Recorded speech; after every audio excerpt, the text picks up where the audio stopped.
Welcome in, race fans, to this edition of Through the Gears, presented by Front Stretch. I'm your host, Tino, and I couldn't be more excited to get back into this weekend's racing and betting action for the Nashville Superspeedway race, the Ally 400. But before we do just that, we were back in victory lane last weekend for New Hampshire Motor Speedway, and that was the best feeling in the world, cashing on Christopher Bell. And hey, I got to admit, our outright winners were looking sharp. 1, 2, 3, and 4 running position for most of the race up until things got crazy with the wet weather tires. We'll break all that down in the Loudon recap to start things off on the show. But first up, I gotta give a special shout out to some of the people that commented on the last video. First up, Kyle B8. He said, definitely a track I see JGR succeeding at, which they did, but he's not counting out SHR either. And Kyle, I gotta say, you were dead on with that, seeing as how Josh Berry was in the mix to get his first career victory. Chase Briscoe finished second as well. Crazy weekend for him, and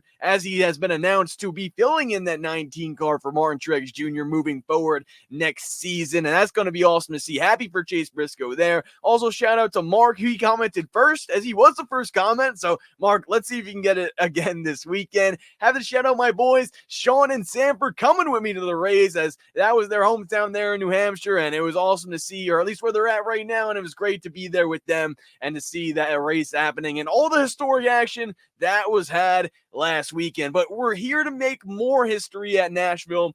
Everything coming up for this weekend I'm super excited about, because this is a race where I feel like I got a good grasp on what's ahead. So let's break it down, and without further ado, go through the gears. All right, guys, so now let's get into the Loudon recap, and what a race that was. Really exciting, especially at the end when they put on those wet weather tires. I'll be honest, I was very surprised NASCAR did decide to keep the race going, resume it after the rain delay there, and kudos to them for doing so. And I know things got tricky there with some of the wet weather confusion and how are they allowed to pit and put slicks back on and not, and everything that happened from that standpoint. But ultimately, I felt like NASCAR did everything in their power, to get the race going, which they did. So that's a good job. And also to keep it in an organized fashion to where no one was getting out, and having any more of an advantage than any other cars did. Obviously, Ross Chastain was one of the drivers that came in, and he was going to change his wet weather tires at one point when he came in for a pit stop there. And NASCAR said, no, you can't do that. Everyone needs to change them at the same time for a non-competitive pit stop. And that was big. I think that kept things fair, and it also made it so that the racing that was had was safe and enjoyable for all the fans to see, because I did not expect to see 5-wide racing at New Hampshire ever in my life, and that was really cool. And even before that, I was at that race up until the rain came, because when the rain did come, we had to evacuate due to thunderstorms warning and everything else, and tornado warning in New Hampshire. It was a little bit of crazy experience from the weather standpoint. And I'll be honest, guys, I mean, I was at the Coke 600 as well. It did rain there too, and let's not mention also that Christopher Bell won that race and it rained, and Christopher Bell won this race and it rained, and I was at both of those. So Tino, rain, Christopher Bell, these things just keep happening for some reason when I head to the racetrack. But the moral of the story here is I did not think they were going to resume it. I left the Coke 600. That race was over once we left, and I knew that in my mind that they weren't going to bring that one back. And the fact that they did so was awesome. And I think the race itself before the rain was a good one. There was, a lot of green flag passing and action heading into the corners. The restarts were chaos heading into turns 1 and 2. And that was a great sight to see. Christopher Bell dominated the whole thing, basically. I mean, there was a lot more racing this year compared to last year when Martin Truex Jr. really dominated the entire race, but it was a JGR type of show, a JGR type of deal. We saw Bell 1, Truex 2, Hamlin 3,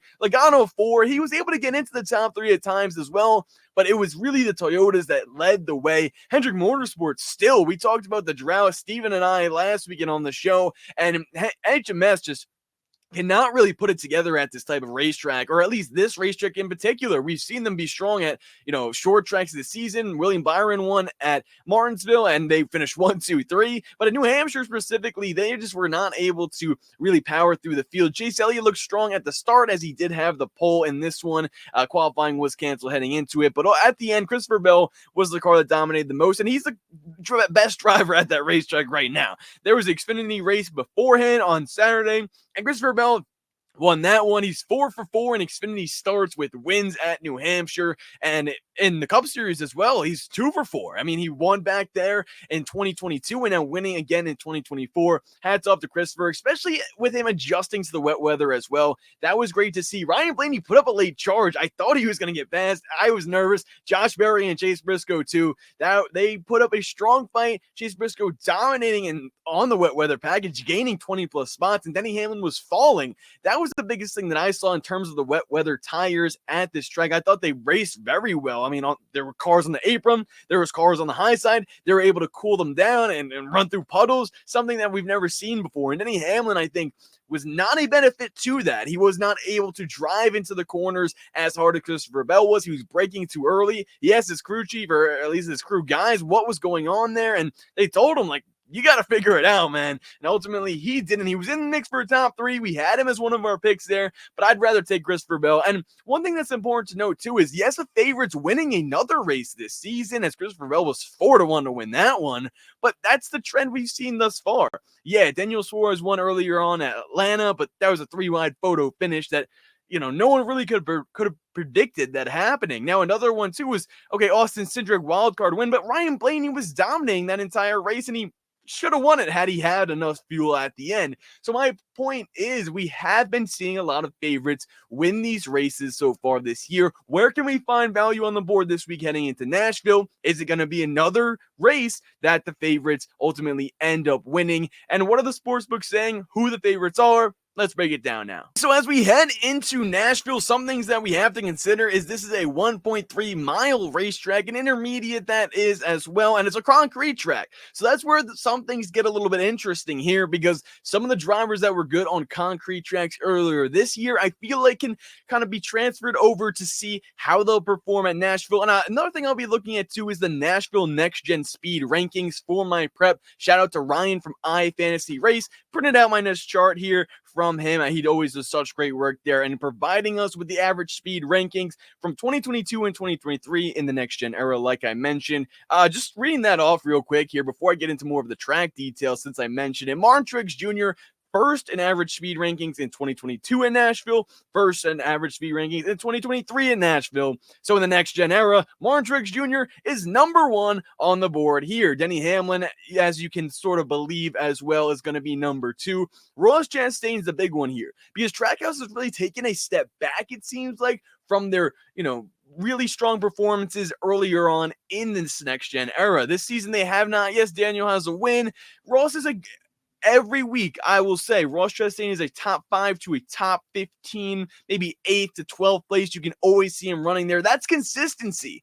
But when I need consistency, I also want guys that are going to win us races. And I don't think Ross Chastain, despite him having a 4th place average speed ranking, or a 2nd place average speed ranking in this track in 2023, as he won this race last year, I don't really see him bringing the same heat as they have been. Now, another thing that's important to note, Chevy, this track has been dominated by Chevys. Kyle Larson won it in 2021.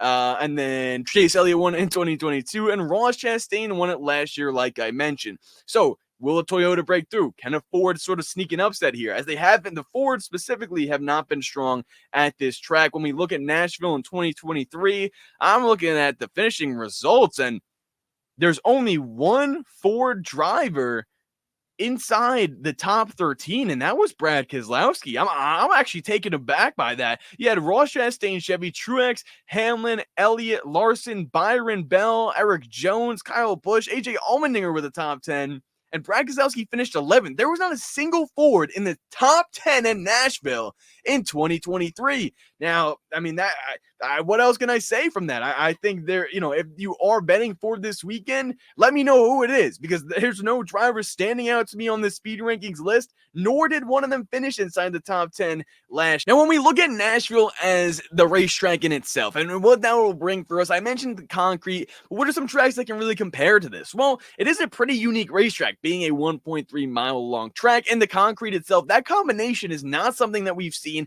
at other tracks on the schedule. Now, the concrete part of it, that's where we can relate to Dover. And I think the state where it's tire wear and drivers that are able to manage their stuff well on concrete will prevail in this one as well. And the top two that come to my mind are Truex Jr. and Denny Hamlin, and they should have showed that in the Dover race earlier this season as well. With Denny Hamlin winning that, Kyle Larson finished second, Truex Jr. third, Kyle Busch had a strong run finishing fourth, and Chase Elliott in fifth. Now, I think that makes sense here, considering Chase Elliott is a winner at Nashville already. He finished inside the top 5 at Dover, one of his best tracks as well for Elliott. And then same thing with Hamlin and Truex. I feel like both drivers are going to be fast in this one, so we'll be sure to look out for that. But another thing too is Vegas. Vegas could be a secondary comp track as well, and I think that's important to note because there's one driver that has a lot of value on the board here.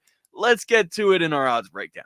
When we take a look at the odds breakdown here, we're seeing the same two drivers at the top of the leaderboard, and they probably will stay that way throughout the entire season with Kyle Larson and Denny Hamlin. Larson at plus 400 and Hamlin at plus 550. I think the difference between the two right now is the fact that Chevy has won 3 races out of the 3 races at this speedway, and Denny Hamlin there at plus 550, who's been struggling as of late. They had a definite rebound at New Hampshire. The finish was not indicative of their day at all, but still, those two drivers, I think if you put them head to head, despite Hamlin being 6-0 against Larson in 1-2 finishes, I would still give the nod to Larson, especially in this race where Chevy, like I said, has dominated when they've come into this track only 3 times thus far. Chevy's won all 3. Now, what's important to note about Kyle Larson and the third driver on the sportsbook leaderboard, as I'm looking at DraftKings right here, the next favorite is going to be Ross Chastain at plus 750. Now, not only did Ross win this race last season, but he joins Kyle Larson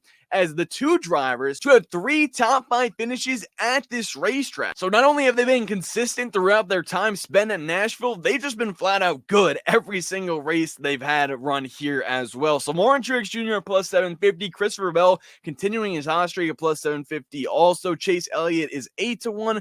William Byron is plus 1,000. I think that's sneaky value as well. Now, William Byron did not start off his Nashville career necessarily, at least in 2022 for the next gen era, the best. He had an average speed ranking of 17th, but then last year showed a lot of progress with a third place ranking for Nashville last year. I think he's going to be strong here, but not as strong as Kyle Larson and Chase Elliott. Chase Elliott, as I mentioned, plus 800. He's a driver I'll be betting on, and we'll get more into that, but I alluded to a driver that has so much value in this one that I hope when you guys are listening to this or watching this video here, this podcast, this show, this informative NASCAR betting breakdown for you guys, that you open up your phone, you type in Tyler Reddick, and you look at his odds on any of the sports books. Right now on DraftKings, you can get him at 11-1. I checked earlier, FanDuel 13-1. Now, why is his odds so high, Tino? Well, the reason is last year, Tyler Reddick, who was dominating this race, maybe not dominating because him and Ross Chastain were going back and forth, but those two were clearly the fastest cars in the field. Well, Tyler Reddick led 33 laps, won stage 1, and he was in position, it looked like, to contend for the victory in this one, and he was in 3rd place on lap 132 when he comes down for a green flag pit stop, and they just do not get all of his lug nuts tight there, and ultimately he loses a wheel, and everything just snowballs from there. He's not able to get back up in the field. He was, laps down at that point, but he was a driver that was in position to win this race and had a pit road miscue. They didn't tighten the wheel enough, and because of that, it ruined his day. And I feel like that is something the sports books are not taking into account. His first half of the Nashville race, where he could have ended up winning this thing. So to see him at 11-1 at a track where he has been strong at least, he was last year, and he was and with how strong he was at that racetrack, that's what leads me to believe that he's going to come back strong in this one. And I'm not going to be someone who misses out on the value at 11-1 for Tyler Reddick here in this one. Now, when we go down and scroll down a little bit more, Joey Logano plus 1,800, Ty Gibbs plus 2,500. Buescher and Keselowski would be the only two that I would even check out at this point here. But still, like I mentioned, the favorites have been coming through for us each and every week. And when there's value on the board, you want to take it. Reddick for sure. That like it's in the middle there. It's in the sweet spot. I think 8-1 to 11-1 is where you'll find these winners that come with value. But everyone else back here, 25-1, 30-1. We got Kyle Busch, 30-1 to win it. Now, maybe that one I want to sniff, but still, such a bad luck for Kyle Busch recently. I mean, he's spinning out in almost every race. He's getting wrecked. Something's happening on pit road. They just can't figure it out. So until they have a nice, strong top 5 run consistently, I'm staying off Kyle Busch. And I hate to say it because of what value is there, but he's just shown us nothing so far this season that makes me intrigued to bet on him. At least, the last time was Dover when he had a top 5 finish. But even then, it's still making me believe that Kyle Busch is not in a position to bet on him in this one. Alex Bowman is another driver at plus 3,500 where you want to say, okay, he's had that Hampshire Motorsports equipment. He's racing in the Chevy. Should we bet on him? And my answer to that is, I really don't want to, because he isn't a driver that's been able to lead laps. He isn't a driver that's been able to, yes, he's been there. Yes, he has a strong top 10 streak, and he looks to make the playoffs, and I think Alex Bowman's a great driver. But is he going to beat Chase Elliott? Is he going to beat Kyle Larson? Is he going to beat William Byron? No, he's not. And to me, until he does that, why should I bet on him to win this race outright? Now, when we look at our outright winners portion of the show here, I think the main thing that comes down to it in picking winners is going to be, are we going full Chevy? Are we going full Toyota? Are we going both? I know we talked about the Fords before, and I mean, I know they've been hot so far this season in terms of the second half when they were able to break through and get to victory lane, but still at this racetrack, when I look at the top 10 from last year, and I don't see a single Ford inside of it and only one inside the top 13 with Brad Keselowski in 11th, to me, it's just not even worth thinking about Fords to win this race outright. Maybe they can make a change. Maybe they can have an adjustment. Stay tuned to my social media channels as I will let you guys know if something happens. I think the first two guys that you do have to consider are Kyle Larson and Denny Hamlin, as they are the favorites. Larson and Denny, are strong at this racetrack. Kyle Larson, like I mentioned, 3 top 5s here. He finished 5th last season. Denny Hamlin with a top 3 finish and 3rd last season at this racetrack. So between those two drivers, I think it can go either way. I'd probably lean more so towards Denny Hamlin with that plus 550 number, considering Kyle Larson is going to have to go up against his teammate in Chase Elliott, and that's another direction I'll be going in first. So first off, I think the first winner I would pick here would be Chase Elliott at plus 800.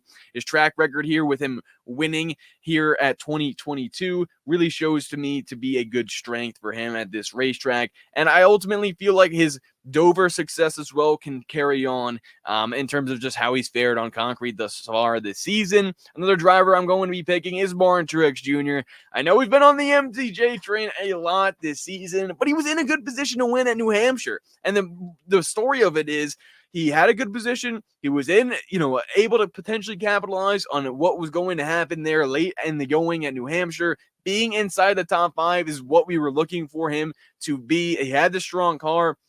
And they had pit road troubles. Okay, you have pit road troubles. Maybe he can make a comeback, and then he gets spun out. Now, he ultimately finished inside the top 10, but that was due to the attrition of the wet weather tires and everything that happened with the chaos, of that finish. So to me, Truex Jr. is a driver that, despite all the stuff that's been going necessarily wrong for them to win so far this season, I still am believer in him and that team. I think he can get it done, especially with him being one of the fastest cars in this race. I mean, last season, it looked like he was going to win this race up until Ross Chastain was able to get the lead back, and he was just blocking him so well that Truex Jr. couldn't get around when it came down to it. I don't think Chastain will have the same speed. I know this is a home racetrack for them at Trackhouse, but they just haven't shown it all year. They've shown top 10 speed for sure, top 5 speed at times, but not speed capable of winning races. And I think with the consistency that we've seen out of certain drivers, I'd go Truex at plus 750. I'd go Chase Elliott at plus 800.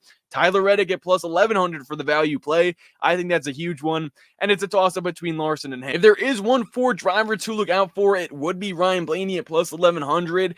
He did have an accident which took him out of a top 10 finish in this race last season, so maybe that's where I'm getting so surprised by not seeing a Ford driver, as I do remember him getting involved in a crash there last year now, but still at the same point, he was not in contention to win the race. And, if there will be a Ford driver that is, I think it could be him. Chris Buescher was another driver I had my eye on, but still, just a track record and stats that he has at this track doesn't back it up. And, RFK, they were dominating, at a strong point in the season earlier on. A couple of weeks ago, it seemed like him and Brad Keselowski, kept notching off top 5 runs. But now, with Chris Buescher and Brad not really showing the same speed that they had in the past, I think they'll come back at some point, but they'll be a little bit streaky as they have so far this season, and I'm going to lay off them for now. But those would be my top 4 as of now. I'd go Tyler Reddick, Martin Truex Jr., Chase Elliott, and Larson or Hamlin. Maybe I go Hamlin here just because he's got the plus 550, compared to the 400. But from that standpoint, if you're going to choose out of those 2 drivers, just wait until after practice and qualifying. The winner has started inside the top 5 here each time in the 3 races. So that's a trend that I'm going to want to follow here, because most times those trends continue on. We saw that, Talladega, yes, completely different racetrack, but with the winner starting inside the top 19, that happened as well. And there was another racetrack so far this season where I saw the same sort of stat, the winner starting inside the top 7, and that continued on as well. So that's something to keep in mind, is the winner has started inside the top 5 3 different times at this racetrack. So whoever starts better between Larson and Hamlin, that's who I'd pick out of the 2 of them. For some prop bets, if you think Kyle Larson and Ross Chastain will continue their streak of 3 consecutive top 5 finishes, making it 4 in this one, well, Kyle Larson is minus 175 to do so there. Not even going to touch that. But Ross Chastain is plus 100 to continue his streak there. That is something that I think I will maybe dabble in, or at least throw a little sprinkle on there. Plus money for someone who has been so consistent at this racetrack. I know I'm hesitant to bet him outright, but I feel like that's valid considering the speed, or less of speed, that we've seen of them and Trackhouse so far this season. Martin Truex Jr. plus 100 for a top 5. That's something that I think I will definitely take advantage of. Chase Elliott plus 105. Tyler Reddick plus 140 for a top 5 finish. Maybe we see a little surprise. Ryan Blaney plus 140. We saw Chase Briscoe and Josh Berry there charge hard at the end of the race last weekend. I don't really think the same thing in terms of surprising guys will come out inside the top 5 at this racetrack. Kyle Busch plus 380. Maybe I can see. I know I didn't think he could be able to win this race, and I still don't. But if we're looking for some more value for a top 5 finisher, that's sort of where I think we could kind of find it. No one else that really jumps out to me in terms of top 5 speed just yet, but also you can wait until after practice and qualifying, see who's fast on the board there, and sort of angle your strategies in that direction. I definitely did want to talk about was top 10 odds, and top 10 is something that we've been able to hit on in back-to-back weeks, and that's because of Josh Berry. So thank you, Josh Berry, because he has been performing very well, and he's not a driver that I'm looking at in this racetrack by any means, but I think the top 10, market is where we have a good handle on thus far in the past 2 weeks, with Josh Berry being able to hit at Iowa and hit at New Hampshire. So what am I thinking in this one? Well, Alex Bowman's one driver that pops out to me, with it being the Ally 400, that being his main sponsor. He's plus 160 in this one to get a top 10. He's been a consistent top 10 driver, but when we look at his speed chart as well, that's where things kind of take a little tumble. He was 24th quickest in Nashville at 2022 and 14th fastest in 2023. So to me, that's improvement. Maybe he can continue to improve, and this would be the best bet to do it at this type of racetrack. But to me, plus 160, Alex Bowman, I think I could take that. But the next one is something that I think could be even better. Kyle Busch. I know we talked about his struggles. I know we talked about them not really having speed and having to prove it to us in terms of winning the race. But plus 210 for a top 10 finish for Kyle Busch, a driver who finished 9th here last year in the same RCR car. That's something I'm willing to do. At plus 210, I think there's value there for Kyle Busch. Daniel Suarez as well, plus 270. That's where I'll go for the 2 top 10s. Josh Berry is plus 270 as well. I don't think he's going to have it here. I could be wrong. Josh Berry's been strong, like I mentioned, but Kyle Busch Alex Bowman, and Daniel Suarez are my 3 top 10 bets so far in this one. If there's anything else added, I'll be sure to let you guys know on social media at Tino PATTIGNO as I continue to update and put out my betting card officially before the race starts each and every weekend. But in terms of prop bets, a little bit lighter this weekend. Let me know what you guys are thinking in the comments below. If you have any more for me, or if you want to talk Xfinity or trucks, I'll be able to talk about them in the comments. Now, as we wrap things up here on Through the Gears, one of my favorite plays has got to be Martin Truex Jr. at plus 750. Now, he's a driver that I talked about last weekend as well. But when you're hot, you're hot. And when you're in a position to win consistently every week, like Truex has been, I don't think I've been able to get the job done like drivers like Christopher Bell, Denny Hamlin, or Kyle Larson this season. That is a fact. But I think at plus 750, we have to take advantage of this number now before it goes away after he does win a race. For him to be back-to-back #1 in the speed averages at this racetrack and just not being able to capitalize at the end is something that I think they will be able to finish on so far this season and execute and get the win at this racetrack. So plus 750 is good value for him. If I had to give you another favorite play, it would be Tyler Reddick at plus 1100 there, plus 140 for a top 5. It seems like the Toyota market is where I'm leaning towards. I don't think Chevy will get their 4th victory in a row at this track. I think the Toyotas are going to prevail, and I think it's going to be either Tyler Reddick or Martin Truex Jr. who does it. If you want to play the safe bet, like I mentioned, Chase Elliott could be there as well at plus 800. That's a good third favorite play, if you will. But realistically, I think those 2 Toyota drivers in Reddick and Truex will rise to the front, will qualify well, and the value, it's based off of value when these favorite plays are being talked about, for me at least. Those 2 favorite plays for me, I think those values could be cut just a little bit. Reddick could be cut in half if he qualifies on the pole, and he started up front last year, and like I said, you have to start inside the top 5 if you want to win at this racetrack based off what we've seen in the last 3 years here. All right, guys, so that'll do it for this edition of Through the Gears. Let me know what you think, and let me know who you think is going to win the race at Nashville Superspeedway this weekend in the comments down below. Be sure to let me know if you have any questions, and follow me on social media as well, as I keep producing content each and every day and each and every race weekend for you guys to give you guys some of the best bets and insight that I can provide for this week. Let's see if we're able to get back into victory lane this weekend at Nashville, and stay tuned after the race, after we get back to victory lane, to the Stock Car Scoop, as the Front Stretch team continues to produce great content every week for you guys, giving you the inside soup, giving you the behind the scenes action, and giving you everything you need to know after the race every Sunday. So be sure to tune in there, and I'll see you guys next week as we go through the gears.